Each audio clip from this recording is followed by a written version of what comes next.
a mãe dela morreram assim.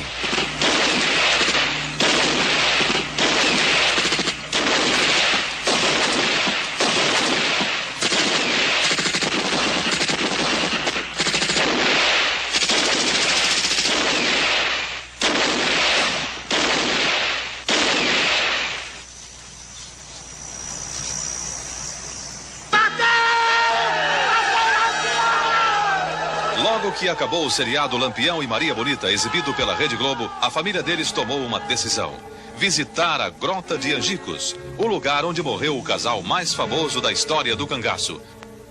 Expedita é a única filha de Lampião e Maria Bonita. Isa é uma das netas do casal de cangaceiros. Ela faz faculdade de educação física e mora com a mãe aqui em Aracaju, Sergipe. Vera é a outra neta. Ela mora em São Paulo, trabalha como analista de computadores e todo mundo acha que ela é a cara do avô. E esta é Hilda Ribeiro, a Sila, viúva do temido cangaceiro Zé Sereno, do bando de Lampião. Ela estava em Angicos e é uma das poucas sobreviventes do massacre. Hoje, Sila é costureira e mora em São Paulo. A primeira parte da viagem começa aqui em Poço Redondo. Uma viagem cheia de emoção, de encontros com gente ligada ao cangaço. E também de aventura, porque para chegar a Angicos, a família de Lampião precisou até da proteção da polícia. Os repórteres do Fantástico Paulo Marcum e Johnson Gouveia acompanharam tudo. Em Poço Redondo, o cangaço ainda é uma coisa viva. Na década de 30, todos os moradores daqui eram amigos de Lampião. E muitos participaram ativamente do cangaço, lutando ou servindo de coiteiros. Assim eram conhecidas as pessoas que davam informações, abrigo, comida, armas e munições para os bandos. Essas famílias moram até hoje na cidade. Aqui, por exemplo, é a casa de Alcino Alves, ex-prefeito de Poço Redondo e sobrinho do cangaceiro Zabelê, do bando de Lampião. E este que está chegando agora é Manuel Félix, um antigo coiteiro do capitão Virgulino Ferreira. Ele ainda tem aquele jeito meio desconfiado, típico do cangaço. Mas para falar de Lampião, fica mais à vontade. Como que ele tratava o senhor? Como que era ele pro senhor? Bom, ele tratava bem, ele tratava todo mundo bem. Na semana que mataram ele, eu não fui lá. Mas depois fui lá, vi os ossos. Agora, depois, logo, eu estava em Gararu e vi os retratos das 11 pessoas. As cabeças. As cabeças. Por isso eu sei que ele morreu. Expedita viu Maria Bonita poucas vezes na vida, porque foi criada por uma família de coiteiros aqui mesmo em Sergipe. E quer saber um pouco mais sobre a mãe dela. O senhor conhecia bem a minha mãe? Maria Bonita? Conheci. Sim, com o pessoal. Ela tratava bem todos. Tratava. E todos a respeitavam. Todos. Ele também. Ele também. Então ele era querido por todos, né? E uma lembrança do pai, Lampião. Uma vez eu lembro que ele me deu uma saboneteira e uma tesourinha. Outra vez eu lembro que eu chorando, sentada assim no chão, me lembro que ele me deu um dinheiro de prata. E como é que era? A senhora tinha medo deles? Tinha. É? Tinha. Olha que no Enxu a minha mãe de criação tinha um papagaio que quando a volante se aproximava, que ele avistava de longe, ele sacudia todo e falava: Aurora, a volante vem chegando. Aí eu, para debaixo da cama, que eu tinha medo. Só tinha medo da volante também? Tinha medo, mas desde que era eles. Era eles? Era eles. A família de Lampião chega ao porto de Curralinho, na beira do Rio São Francisco. E aqui, a viagem vira uma aventura, um desafio. O responsável por isso é ele, Dernivaldo de Figueiredo, filho do dono da fazenda de Angicos, que não quer deixar a família ir até lá de jeito nenhum, afirmando que em Angicos só entra quem ele quer. Eu não concordo com esse trabalho. Vocês estão forçando a barra, não vai ser bom para vocês, já pedi a vocês para não ir. Estou levando a coisa a bom termo, fazendo um pedido, uma solicitação. Eu só não admito que o senhor nos ameace. Eu não ameacei ninguém. Não, o senhor segurou no meu braço. Eu não ameacei. O senhor segurou no meu braço e disse assim, vai ficar pior. Quer dizer, o senhor me ameaça com a cana que vai fazer isso, fazer aquilo. Não, não estou ameaçando. A arma de vocês é esse, que é o seu trabalho. Meu trabalho. A minha são outros. Não, você trabalha com as armas que você tem, eu trabalho com as armas que tem. Você quer que eu faça o quê? A família de Lampião está revoltada. E mais revoltado ainda ficou Edivaldo Pacote, um pesquisador de folclore de cangaço que acompanha a viagem. A prepotência dos fazendeiros e latifundiários foi uma das principais causas do surgimento do fenômeno do cangaço no Nordeste. E é simplesmente inadmissível que 44 anos depois da morte de Lampião, essa mesma prepotência se volte contra a família de Lampião, que se viu de repente impedida de visitar o local da sua morte, e o local onde o seu corpo, assim como o de Maria Bonita e mais 9 cangaceiros, estão sepultados. Só resta uma saída, é o tombamento dessa área. Em Aracaju já existe um movimento para tombar a Grota de Angicos, isto é, o reconhecimento do valor histórico do lugar e a desapropriação da terra.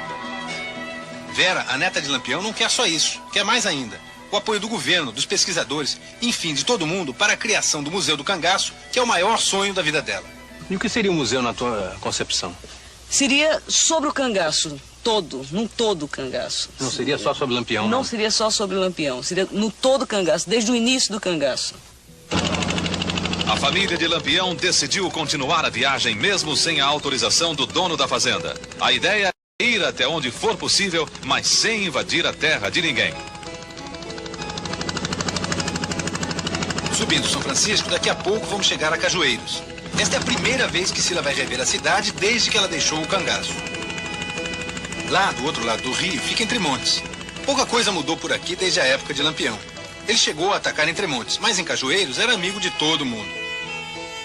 Não é nada difícil encontrar por aqui gente que conheceu o Lampião e que adora relembrar histórias. Um bom exemplo, Odilon Félix, coiteiro do capitão Virgulino.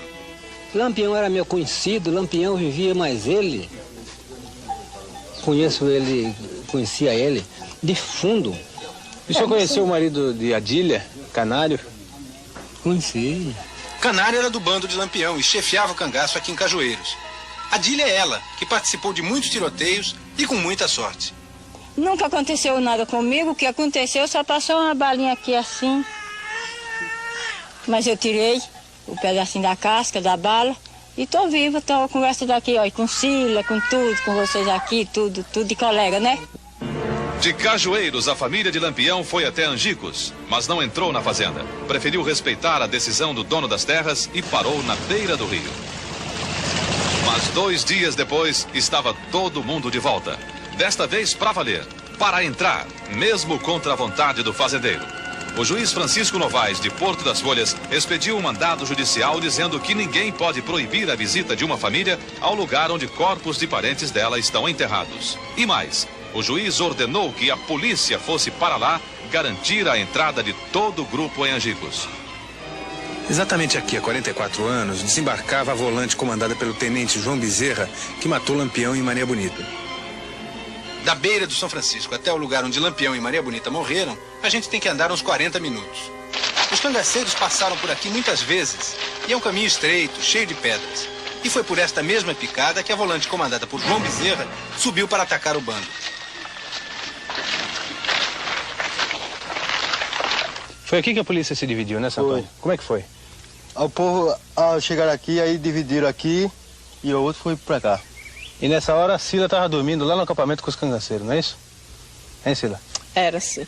É a coisa que mais marca na minha vida, foi essa brigada de Angico, porque morreu diversas pessoas que a gente, como inclusive o meu irmão Lampião, que era mesmo que ser parente, e Maria Bonita. A senhora gostava muito de Maria Bonita? Adorava, ela era formidável. Ela era a melhor amiga da senhora? Era a melhor amiga, porque eu convivi mais com ela. Inclusive, ela era a madrinha do meu filho, que eu tive no mato. Um momento emocionante. A família de Lampião chega a Angicos 44 anos depois do massacre. O que a senhora sente quando chega aqui em Angicos? Eu sinto um negócio estranho. Por quê? Uma coisa assim, diferente, sei lá. Não me sinto muito bem quando chego aqui, não. Apesar de que eu não tive esse relacionamento todo com eles, tudo, mas sangue é sangue, né? Deixa um negócio estranho. Poucas horas antes do massacre, Sila subiu por aqui para falar com Maria Bonita. Era madrugada de 28 de julho de 1938 e caía uma chuvinha fina. Sila estava exatamente nesta pedra. Expedita senta no mesmo lugar em que Maria Bonita conversava com Sila. Cila, o que recorda essa pedra aqui? O que significou essa pedra, esse local para você? Esse local foi o lugar que me recorda mais a tristeza, porque foi o último lugar, a última vez que eu falei com Maria Bonita. Ela estava do seu lado? Ela estava aqui do meu lado e na hora que ela estava fumando e a volante estava chegando, aí a luz acendia e apagava. Aí eu falei para Maria, eu disse, Maria, não será macaco? Aí ela disse que não, que era vagalume. Como ela era mais velha, mais de experiência, aí eu fiquei quieta, porque se eu chegasse embaixo e tivesse falado por José, talvez não teria acontecido o que aconteceu. Em Angicos, 11 cangaceiros morreram. Os 10 escaparam, segundo Cila, que conseguiu fugir no meio do tiroteio. E aqui ainda tem marcas de bala por todo lado. Nem precisa procurar muito. Quando foi de manhã, aconteceu essa desordem, esse tiroteio. Era mais ou menos umas 5 horas, porque aqui quando é 6 horas, ninguém tinha relógio, não sabia a hora, mas ainda estava escuro ainda. José desceu e quando chegou aqui, o Amoroso desceu para pegar água. Aí José falou pro Vila Nova, faça o café. Aí naquilo começou o tiroteio. Um documentário do Globo Repórter mostrado pela primeira vez há 7 anos reconstituiu o massacre de Angicos. O último dia de Lampião.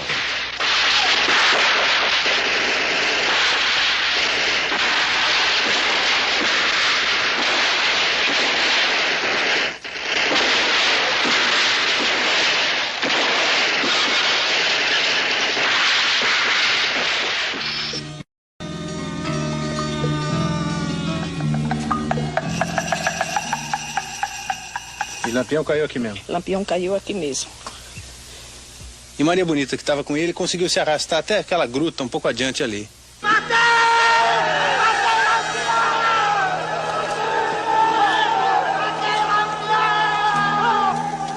Para mim, ele não morreu. Para mim, agora que ele está vivo. Esse é o reinado lampiônico, ou reinado lampião.